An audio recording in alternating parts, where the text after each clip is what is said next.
Yeah, I mean, look, there's been legacy organizations that have proven this time and again. You Mm, get the Fortune 100 companies like Unilever, like Patagonia, like Salesforce, which a lot of people don't think of in terms of a purpose-driven organization. But mm, you got to be careful to not try to overmanage it, right? Because yeah, then it yeah. becomes homogenized. But you're absolutely right. It goes back to that sort of inside out process of brand identity and development. Yeah, I mean, look, honestly, my sweet spot, I really love working with, entrepreneurs, solopreneurs, small, Mm, medium-sized businesses, because there's so much versatility and agility still there, right? yeah, yeah. I like working intimately with the founder or the owner or, the executive team on these sorts of challenges.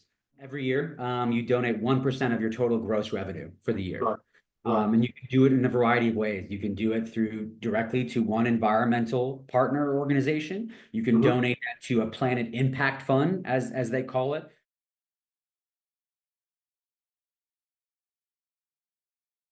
Hello, team, to what promises to be another engaging episode where we're going to dive into the world of conscious capitalism.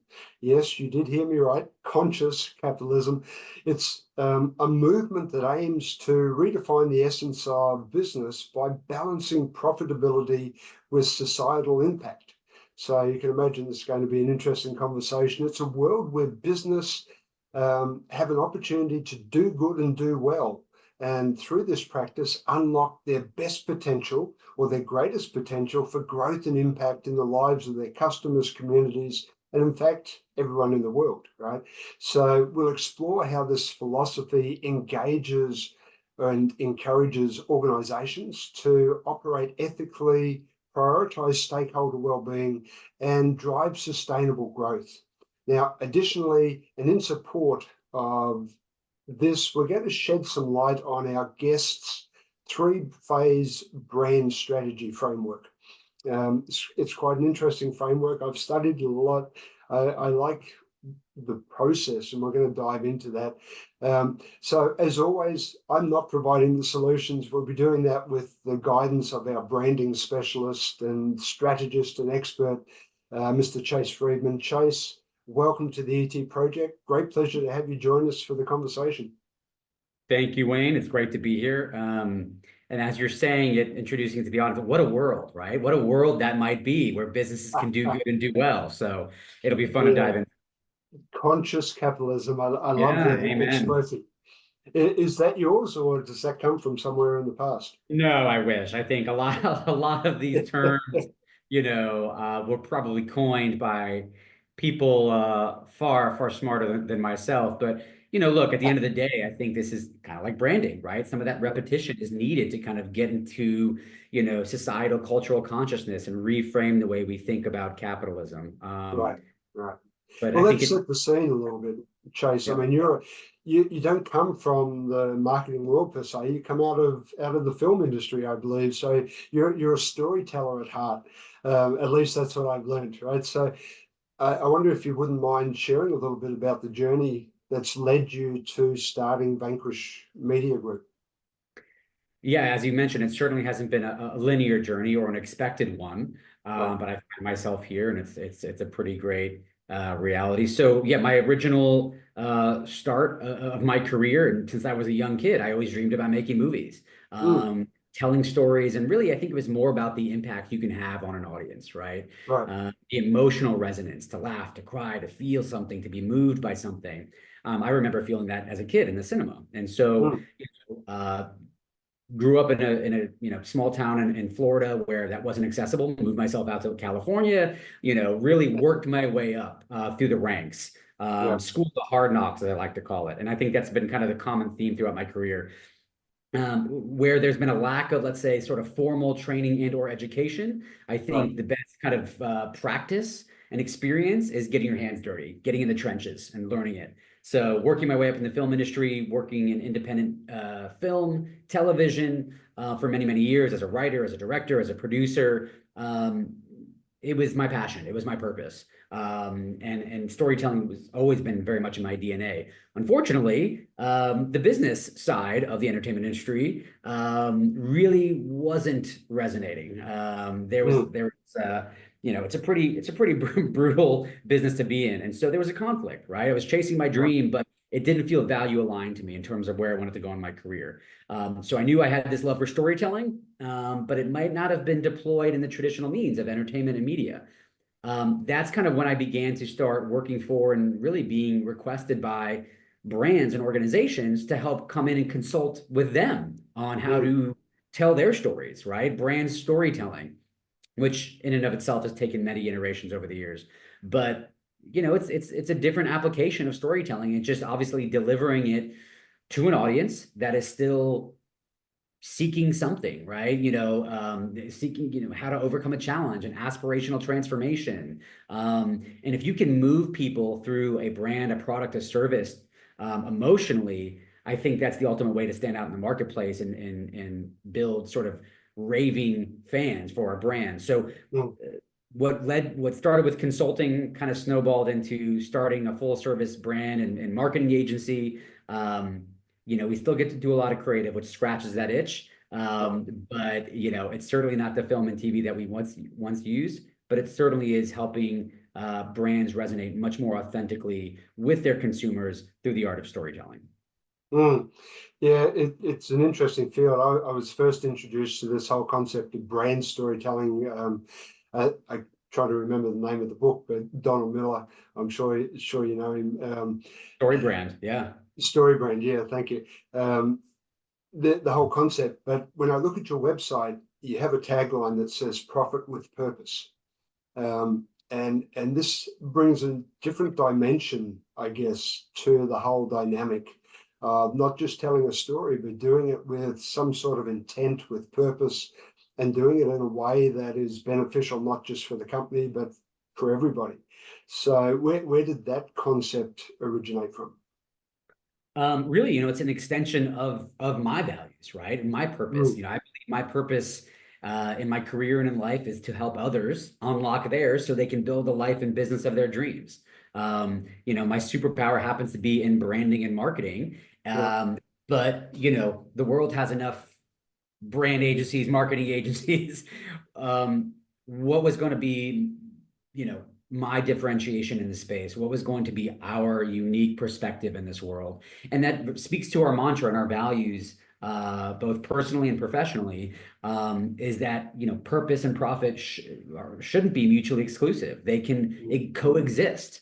I simply believe that there is a pursuit for me and hopefully for clients that we work with to do good and do well, because I Yeah. have seen it time and again really prove itself. If you are going to, spend the amount of time and energy and resources that you do building a business or an organization, why not do it for something bigger than yourself and leave Mm. a lasting impact and legacy? So that really, profit with purpose is our way of storytelling who we are and what we believe in as a Yeah. company. Right. So, what are some of the benefits that you observe when companies can get this alignment, let's say, between values and what their stakeholders are driving for?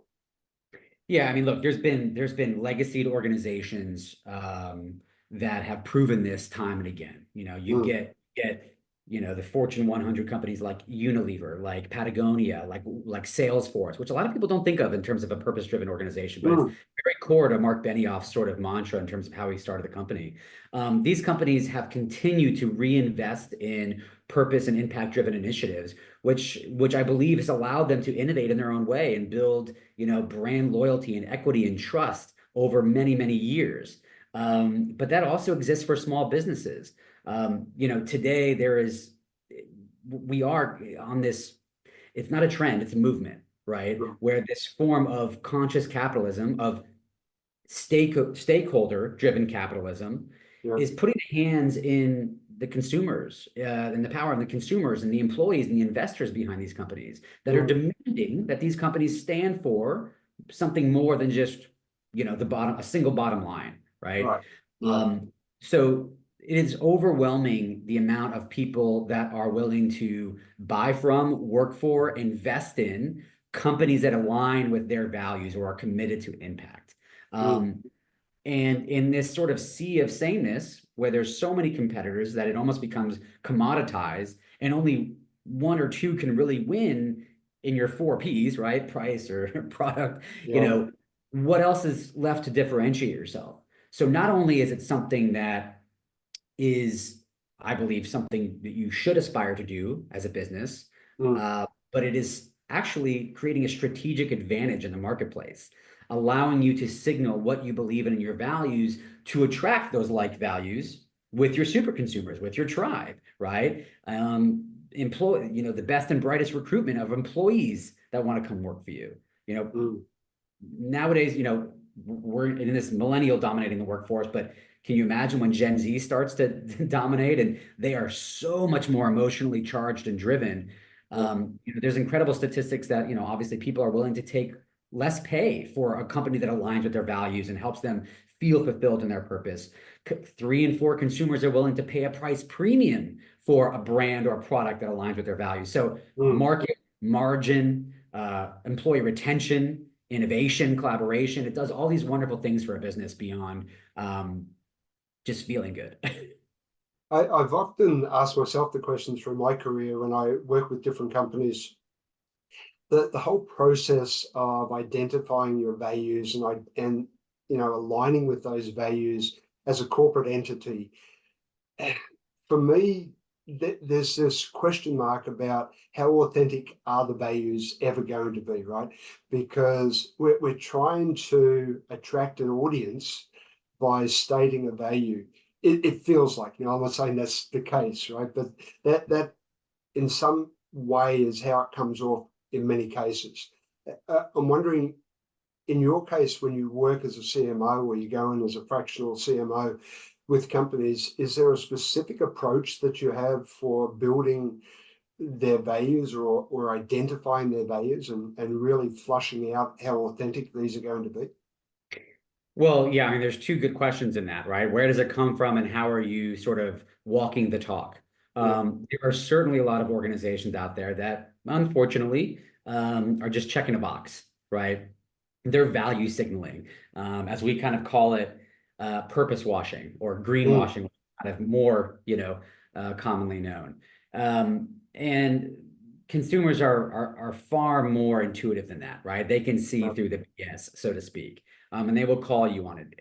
You don't just value your signals when it's convenient for you and when there's sort of a hot button issue trending in the news. You Mm, do it 24/7, year round, internally, externally. Where that comes from, I'm a firm believer it's got to come from within, right? mhm, When I work with a client, whether it's a solopreneur or a larger organization, I believe that personal development begets professional development, especially for someone starting their own business. What is inside of you? What is that driving force? What is your why you do what you do, what you believe in that is inspiring you to run this business beyond the bottom line?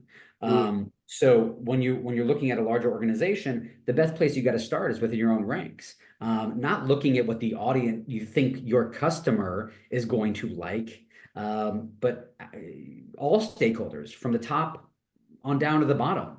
Um, you get a lot of this sometimes, what we call purpose paradox, right? So you might mm, have a C-suite adopt this well-sounding and even well-intentioned purpose, but if you run it down the flagpole to the people, that are actually in the trenches, the yeah. employees, they wouldn't be able to recite that for you if you put a gun to their Mm, head, nor would they say is that authentic. So mm, again, making sure that you are listening to everyone in the organization, what lights them up, what do they believe in, and once you can get that right, only then is it appropriate, I think, to kind of then expand upon those values outwardly. But again, this is not talking the talk. This is not putting it on a social media post or on a campaign ad. You've really got to put time and attention and effort and resources into creating that impact. mm. And there's a variety of ways to do that. But again, that strategic purpose has got to start with a lot of vulnerability, and being honest with why you exist as a company. Yeah. I'm I'm at the other end of the scale where I do a lot of facilitation work with the people in the trenches, and one of the things we often say to them is it's so critical that you align your personal values with the company values, but Absolutely. when the company values are just I forget the term you use then, but you know, if it's just writing on a wall that has no real authenticity behind it, then it's all just a smokescreen. And you know, I'm wondering for those people that are joining companies, how do they flush out whether a company is genuine before they've joined the company? Because once they've joined, it's kind of, you've already passed the finish line, you're there. So how can you get the real truth at the beginning before you make the commitment? Yeah, look, you've got to look at the tangible impact. You've got to look at, is this company putting its money where its mouth is, right? Um, what are their partnerships and their investments look like? Mm, Whether it's a company that's um, trying to improve on more sustainable practices, to combat climate change or social injustice or community development, whatever that might be. yeah. What are they doing actively within the community around the world to commit to that? And I Mm, don't mean just kind of ESG reports. I mean, look at partnerships. A lot of these companies are partnered with nonprofits that yes. align with values and help them really usher that impact to a greater scale.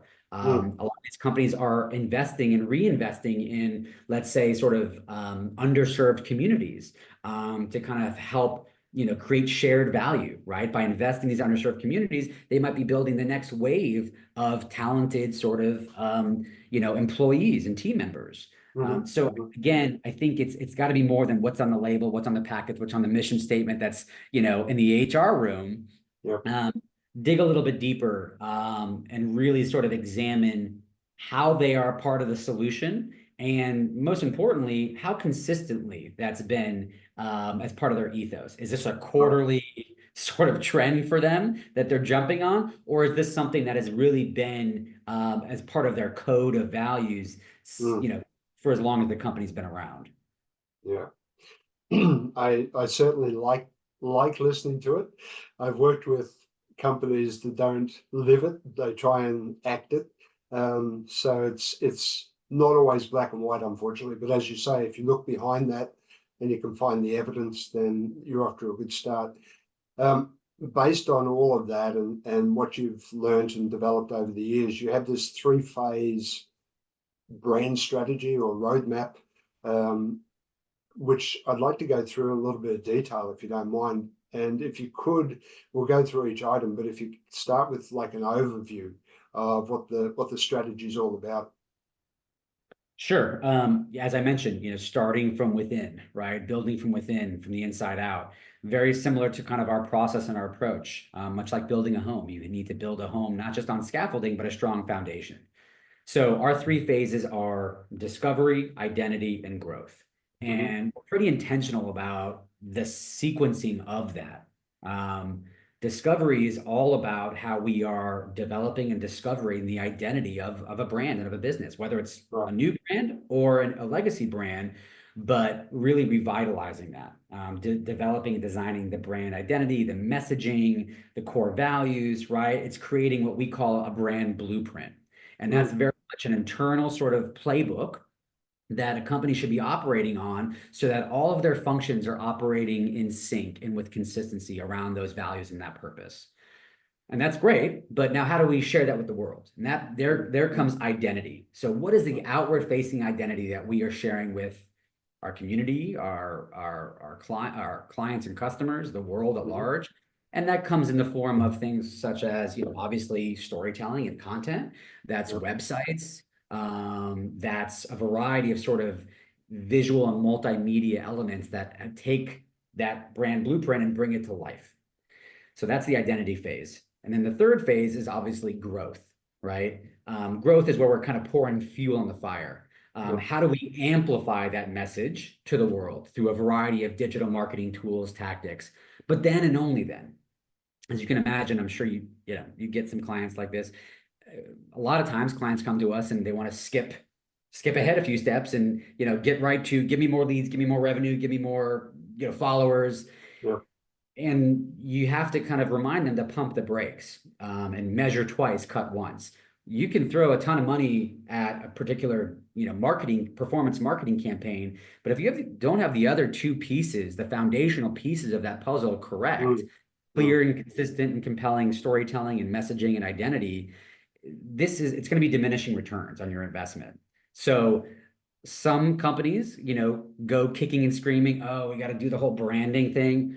But, if you invest in that early and often, it will make the rest of your runway so much smoother and much more effective in kind of reaching your desired customer. So that's kind of the three-phase approach. And we nice. try to stick as sequentially to that as we possibly can. Yeah, I was wondering why you were talking about the whole social selling and social media influence today on brands. I can only imagine, I know in our case, how much effort and focus is now placed on the whole digital marketing side of the Yeah. business. Yeah. Yeah, look, Mm, I think the two ways to think about it, right? There's, and this is oversimplifying, but there's, performance marketing and there's brand marketing. mm, Performance marketing is, running ads and social and doing all these things where you are tracking sort of these micro KPIs. And performance marketing is great, direct response, et cetera, to kind of generate new right. business, new site visitors, new leads, whatever that might be. But it's like a light switch, right? The moment you turn it off, you're turning off the spigot. Okay. Yeah. Yeah. You have to continue to feed the beast. And as more companies are trying to do the same thing, competing Mhm, for a more finite share of the market, diminishing returns. yeah. So we're kind of stuck in this, a lot of companies are stuck in this flywheel of trying to do these kind of, lookalike performance marketing campaigns. Mm, Um, but, again, diminishing returns. Then you've got brand marketing, right? Which is more of a long tail approach to it, a yeah. long-term vision for it. So that's again building that compelling story and identity and content and message to build true trust and loyalty and affinity for the brand, right? Mm, Which clearly can have a greater impact over the long term with customer lifetime value and retention and all these sorts of things. So you got to balance the scales a little bit, but I say we as a culture, society, we like that quick hit, that quick fix. that's And you got to remember to go back to brand and reinvest in that and be patient and trust the process. right. Right. The modern terms that I've been introduced to, community, tribes, all of these factors now, we have to build that to build the trust, the loyalty, as you mentioned, right? That's right. Yeah. It's part of the process. So one thing that jumped out when you were talking and introducing the discovery phase was you go in, you work with the companies, and you identify these values. I'm wondering in your approach um, I'm trying to think of the right word. How filtered through the organization is that discovery process of the values and of the things that the company stands for? Is it, in your experience, do you find it's still top down, or is it becoming more holistic within an organization? We certainly try to make it as holistic as possible. I believe that, you got to have as many divergent and diverse perspectives at the table Mm, to kind of look at it from all angles. It doesn't make sense if you're just talking to the single owner or founder or even C-suite. yeah, At that point, similar perspective and experience and education and life values. How can you really create a mixture, different lenses on what we're trying to create here, and even stress test, our hypothesis around different people in the organization. So, what it looks like at the end, it might not be everyone in the organization. That's too many cooks in the kitchen. You can hone it in, but along the way, doing checkpoints, doing interviews with different people within the organization to see if we are trending in the right direction with the message we're developing. right. So if let's do a little bit of a role play and imagine I'm your new client. You've come to me, or we've invited you to come and help us work through this process. Where would we start in the discovery phase? How would we kick the process off? Yeah, I mean, look, I like to start extremely simple. Yeah. It's kind of it's definitely leveraging a combination of different kind of questions and insights, but it goes back to sort of the Simon Sinek golden circle, right? You Mm, know, why do you exist? How are you uniquely positioned and different to deliver on that why? And then what it is it that you actually do and deliver on to kind of satisfy the rest. So, but it begins with, why do you exist as a company? What do you believe in? Um, and then from there, you can extrapolate a heck of a lot of insights and content from there. We've developed, entire content strategy based on those three core questions. And if Right. you really think about it, your why is really sort of, if you're looking at it, equating it to a customer journey or a funnel, your Mm, why kind of satisfies that initial awareness top of funnel. What's going to engage someone to kind of look and think and contemplate you as a potential business, mm, or solution.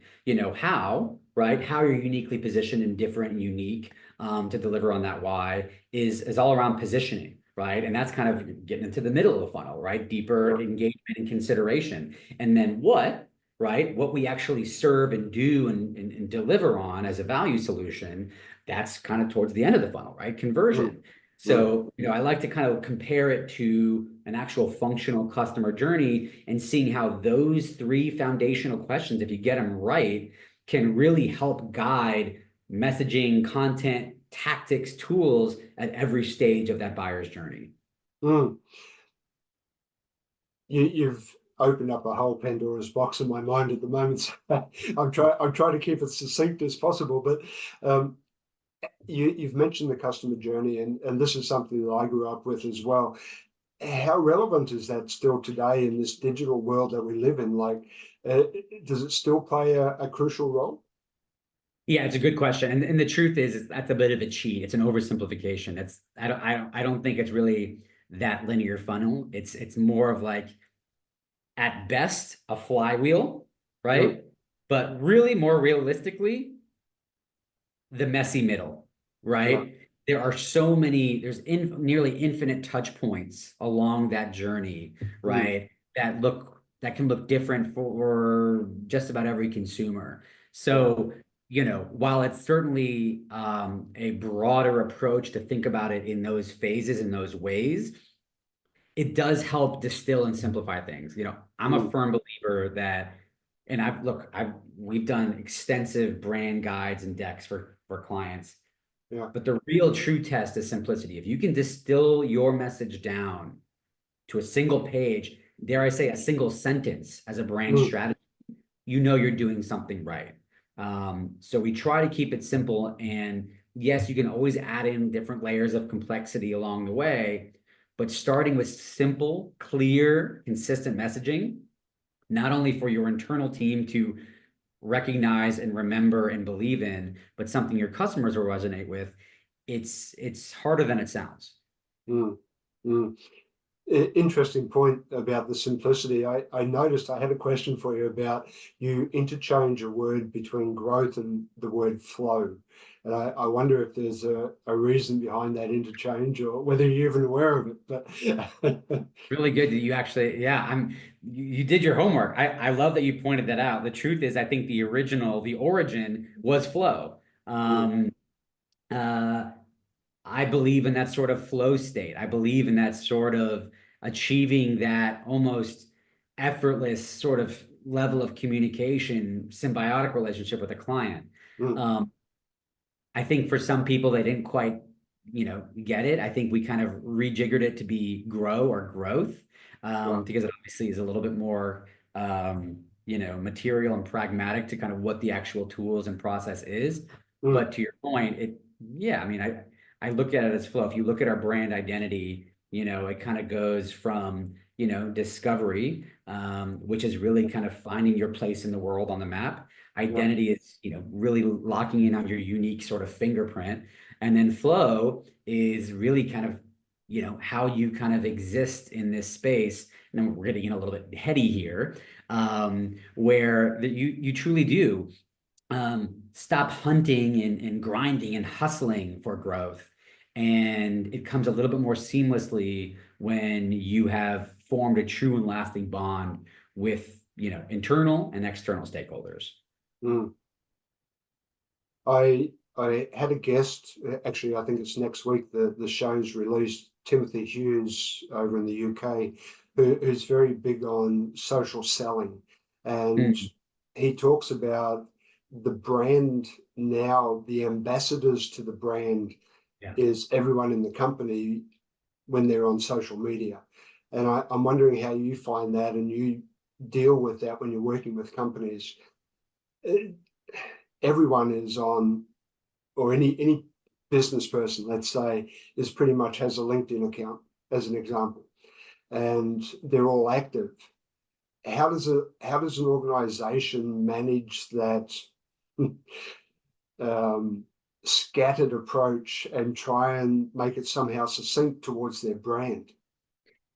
Well, you got to be careful to not try to overmanage it, right? Because Yeah, then it yeah, becomes, homogenized. But you're absolutely right. It goes back to that sort of inside out process of brand identity and development. Your mm, greatest ambassadors for your brand are going to be the people within your own ranks. right, And that's why it's infinitely important to A, give them a seat at the table when you are developing that. Um, Make sure it's clear and consistent and connects with them on a deeper level. So it feels real, not just what sounds good. yeah, But empowering them through, once again, walking the talk, mm, um, engaging them as part of that sort of promise and that purpose and that impact. Whether it's promoting internal health for your employees or getting people right, out to do beach cleanups or whatever that might be, yeah, right? Getting people involved in your effort as a business and a brand to contribute to that purpose. I think that gives people a sense of fulfillment and camaraderie and contribution. So um, if you organize those elements correctly, I think there needs to be a degree of trust that mm, your employees will sort of share those values outwardly and with pride about the company that they work for. right. And again, being careful that it's not just a facade, that you're not just saying, look at our results with ESG, look at the DEI approach, and just ticking the boxes, as you said. So I can imagine there's a lot of challenges you encounter when you first move into an organization. We've spoken about a few of them, but is there any common challenge that you come across that you prepare yourself in advance? Okay, this is likely to come up. How do I deal with it? Do you find any specific challenges? Yeah, I mean, look, honestly, my sweet spot, I really love working with, entrepreneurs, solopreneurs, small, Mm, medium-sized businesses, because there's so much versatility and agility still there, right? yeah, yeah, I like working intimately with the founder or the owner or the executive team on these sorts of challenges. What I would say is the biggest problem there, and really in any size organization, mm, is mindset, right? It's kind of the block mindset in terms of their perceived expectations of what a brand should look and sound like, what they think the customer needs and expects and wants. So right. coming in with those preconceived notions, and quite frankly, if it's your business, you've got a little bit of protective armor on, right? Sure, A absolutely. pretty brutal landscape out there, Mm, where it's scary to truly wear your emotions on your sleeve, be yeah, vulnerable, share your story in an authentic way. And so that mindset shift, I think, is critical and yet always challenging. The ability to be vulnerable, to really dig a little bit deeper and be honest with yourself, mm, and your team around the good, the bad, and the ugly, and then work to correct it. yeah, That's tough. Not every leader is willing to go there. yeah, for sure. There's so many different facets we could talk about. I would love to have another hour that we could keep talking about. Where do you see the future when it comes to brand strategy, marketing in general, given the prominence now with AI moving into everyone's space? But where do you see that going with your area? Yeah, I mean, look, even more of a need to humanize your business, as AI begins to kind of infiltrate and arguably, sometimes take over, Mm, even more slippage towards a more sort of homogenized, generalized, brand speak. mm, That's a little bit clinical and it's speaking to everyone and yet no one at the same time. yeah, It's not as personal. So I think you got to be really, really careful of how you balance that, and preserve that human element, all of which goes back to that balance of finding profit and purpose. So I mm, think businesses that are going to win ultimately long term and very immediately in this changing landscape are those that are actively making strides regardless of market condition, good or bad quarter, Mm, committed to a greater impact. And I do believe that that is going to give them staying power. It is going to build brand trust and loyalty over the long term. And you're going to see some of these businesses that are a little bit more self-serving, singular bottom line focused, start to fall by the wayside and lose that customer trust. I'm not going to name names, but we're already seeing it happen on a variety of fronts. Now, yeah. some you could say are too big to fail, but we've seen big giants We, fail yeah, before, right? yeah. It could take some time, but I do believe the way things are moving as Gen Z is going to dominate the workforce in the next few years, right? Especially and the consumer market, it is going to mandate these companies to really step up for something bigger. And if you're not prepared to do so, you're going to get left in the dust. Mm. Is there a starting point that they can go to start that process to reevaluate and maintain that authenticity, their integrity, given how quickly the world is changing around them, right? I mean, this for me is part of the bigger problem that we're facing, regardless of how authentic we wish to be. Yeah. The world is not playing its part in a large way because it's so dynamic. How do we hold the course? So there's a variety of ways, for example, and I just got back from a really wonderful summit last week in San Diego. Mm, So I'm a business member. My business is a business member of a network called 1% for the Planet. And it's a global network, originally started by Yvon Chouinard of Patagonia many, many, many years ago. right. So just a starting point for businesses to commit 1% of total annual revenue, gross revenue, towards efforts in nonprofit organizations that help combat climate change, protect our planet. Um, and it might not be, climate, or conservation for any given business, but finding something that really holds you accountable and is a part of a greater network to kind of show your commitment to impact. So in this part of this network, you've got business members of all shapes and sizes all across the world that contribute and kind of sort of tithe that revenue and that contribution. And then on Right. the flip side of it, you've got these environmental partners, all of these really wonderful organizations, NGOs, nonprofits, scientists, innovators that are all working in their own unique ways to help solve climate change and innovate on sustainable energy. And they have an impact fund. So it's this great symbiosis. We're learning from one another as Yeah. businesses learning how to be better stewards of the earth and the environment, and Yeah. as actual sort of conservationists, the environmental partners getting the support and platforms and funding they need to continue to do that work. So I'm a big fan of trying to find um, your soulmate, if you will, in whether it's public and private sectors or for-profit and nonprofit realms. Mhm, mhm. There's so much complementary value to be had if you Right. find partnerships as a for-profit business with a nonprofit that aligns with those values. They are boots on the ground. They know the true problems people are facing, and can educate you as a business. And in exchange, they need a lot of that sort of obviously resources, but guidance and clarity and business acumen to scale their impact. So there's this great symbiosis when you find the right network. No one can do it alone. And I think that's what scares people off is thinking they have to Mm, tackle this big world-saving challenge. And it's just not realistic. It's not feasible. So mm. finding who you are already connected to or aligned with to go at this thing together. And you can imagine the impact that has for the people in the trenches in the organisation as well. They have this renewed sense of purpose because they're associating with this other organisation. So I can really see, and I know that you're associated with that 1%. So if I understood what that relates to, is you actually donate 1% of your revenue or your bottom line.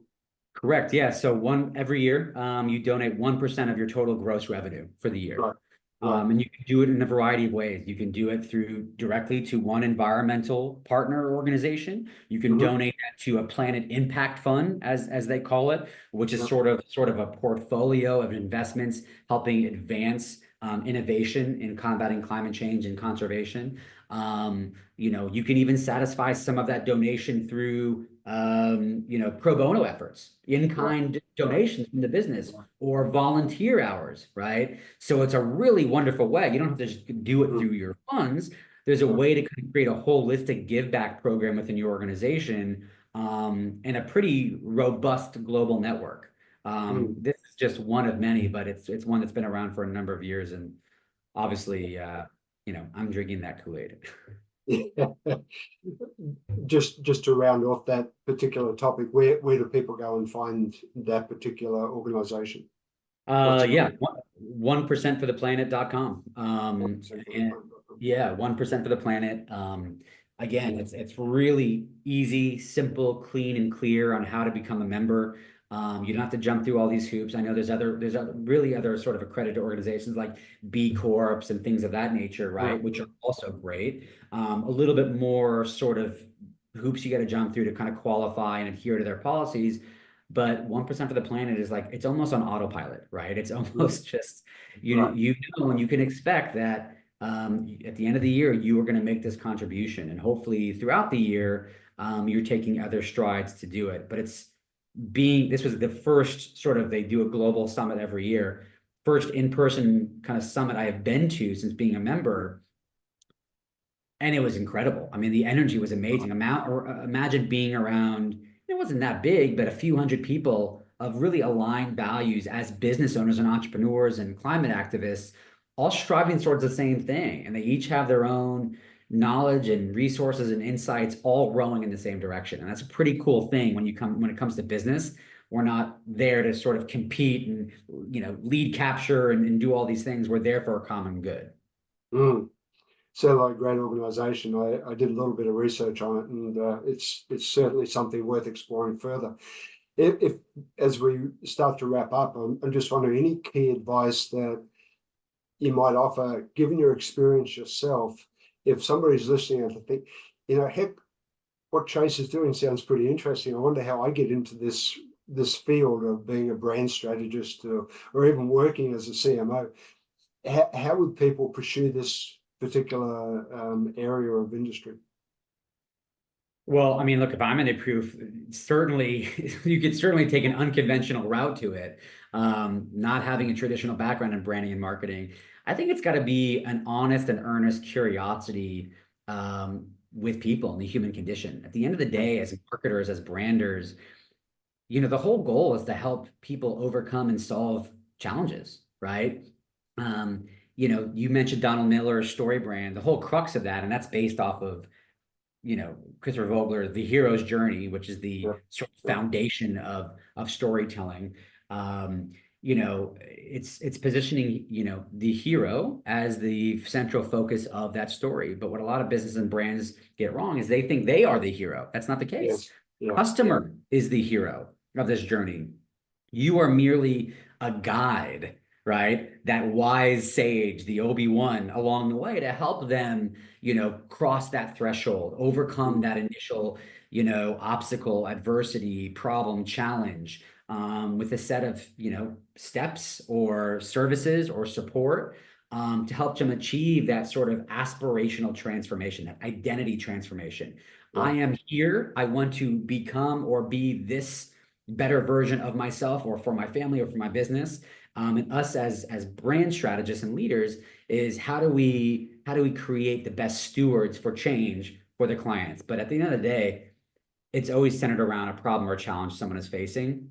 So if you can resonate with that, mm, if you can think like that consumer and get in their hearts and minds of what they are needing and seeking, you're ahead of most, right? right, right, There's a yeah, lot of great tacticians out there, but I think, having a little bit more of an empathetic, soulful approach is what makes a really, really brilliant brand strategist mm, or marketer.